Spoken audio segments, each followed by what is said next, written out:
नमस्कार।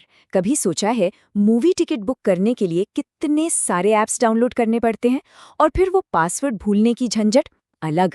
जरा सोचिए कैसा हो अगर ये सब कुछ बस उसी व्हाट्सएप पे हो जाए जिसे हम दिन भर चलाते रहते हैं।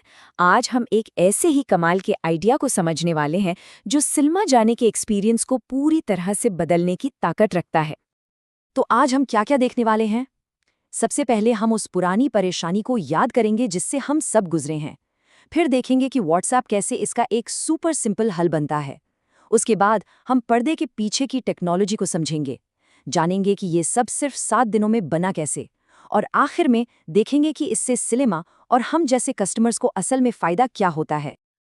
तो चलिए कहानी की शुरुआत करते हैं उस जानी पहचानी प्रॉब्लम से, टिकट बुकिंग की सिरदर्दी। आखिर क्यों एक मजेदार मूवी का प्लान एक थकाऊ काम जैसा लगने लगता है? कभी ऐसा लगा है कि यार मूवी टिकट बुक करने के लिए भी कोई ट्यूटोरियल देखना पड़ेगा? यकीन मानिए ऐसा सोचने वाले हम अकेले नहीं हैं।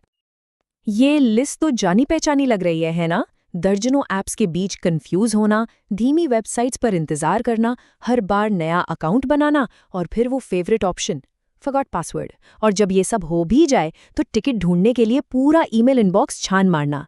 ये कहानी हम सबकी है। तो भाई इन सब झंझटों का हल क्या है? जवाब शायद हमारी जेब में ही है। और यहीं से शुरू होता है हमारा दूसरा हिस्सा, व्हाट्सएप के अंदर बुकिंग। इसे एक पर्सनल सिनेमा असिस्टेंट की तरह सोचिए, जो हमेशा आपकी जेब में, आपकी सर्विस में हाजिर है। ये स्लाइड इस पूरे आइडिया की जान है। जरा बाईं तरफ देखिए, वो लंबा थका देने वाला रास्ता। ऐप ढूंढो, डाउनलोड करो, अकाउंट बनाओ, करीब 7 से 8 स्टेप्स हैं। और अब दाईं तरफ देखिए, सिर्फ 2 स्टेप्स, चैट खोलो, टिकट बुक करो। That's it. फर्क बिल्कुल साफ है। अब इस लाइन का असली मतलब क्या है? देखिए, हिसाब बिल्कुल सीधा है। जब टिकट बुक करने का रास्ता आसान होता है, मतलब फ्रिक्शनलेस होता है, तो ज्यादा लोग असल में टिकट खरीदते हैं, बीच रास्ते में प्रोसेस नहीं छोड़ते।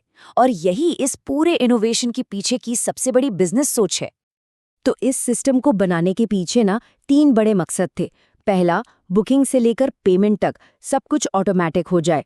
दूसरा, लोगों को अपनी पसंद की मूवी और शो टाइम चुनने में कोई भी मुश्किल ना हो।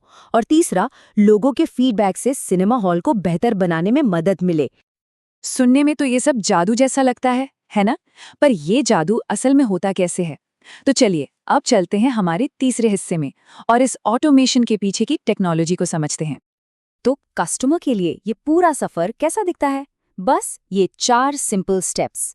अपना शो टाइम चुनो, अपनी फेवरेट सीट पसंद करो, वहीं चैट के अंदर ही पेमेंट करो और आपका क्यूआर कोड वाला टिकट तुरंत हाजिर। और सबसे अच्छी बात, ये सब करने के लिए 1 सेकंड के लिए भी व्हाट्सएप से बाहर नहीं जाना पड़ता। इस आसान से एक्सपीरियंस के पीछे जो टेक्नोलॉजी है उसका नाम है व्हाट्सएप फ्लो। इसे आप ऐसे समझ सकते हैं कि ये व्हाट्सएप के अंदर ही एक छोटा सा ऐप है। ये आपको टिकट बुक करने जैसे कई काम पूरा करने देता है, वो भी बिना चैट विंडो को बंद किए। पर्दे के पीछे भी काफी कुछ स्मार्ट चल रहा है। आपको हमेशा वो शो टाइम दिखते हैं जो अवेलेबल है। जैसे ही आप सीट चुनते हैं वो आपके लिए लॉक हो जाती है। पेमेंट पूरी तरह से सेफ और सिक्योर है और टिकट का क्यूआर कोड आपको तुरंत बिना किसी इंतजार के मिल जाता है। और कहानी यहीं खत्म नहीं होती। मूवी खत्म होने के बाद सिस्टम खुद ब खुद आपसे एक फीडबैक मांगता है।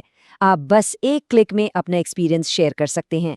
इससे सिनेमा को ये पता चलता है कि उन्हें क्या बेहतर करना है, यानी अगली बार हमारा एक्सपीरियंस और भी अच्छा होगा। तो इतना कमाल का सिस्टम बनने में कितना टाइम लगा होगा? महीने? 2 महीने? यहीं से शुरू होता है हमारा चौथा और शायद सबसे हैरान करने वाला हिस्सा, 7 दिन का स्प्रिंट। जी हाँ, एक आइडिया से लेकर उसे लॉन्च करने तक का सफर सिर्फ 1 हफ्ते में। सिर्फ 7 दिन। जरा इस रफ्तार के बारे में सोचिए। ये दिखाता है कि सही टेक्नोलॉजी और एक सॉलिड प्लानिंग के साथ क्या कुछ मुमकिन है। और ये कोई तुक्का नहीं था, इसके पीछे एक प्रॉपर सॉलिड प्लान था। पहले दिन डिज़ाइन फाइनल हुआ, तीसरे दिन तक बुकिंग का इंटरफेस तैयार हो गया, 5वें दिन तक डेटा देखने का डैशबोर्ड भी जुड़ गया और 7वें दिन पूरी टेस्टिंग के बाद ये सिस्टम दुनिया के लिए लाइव था।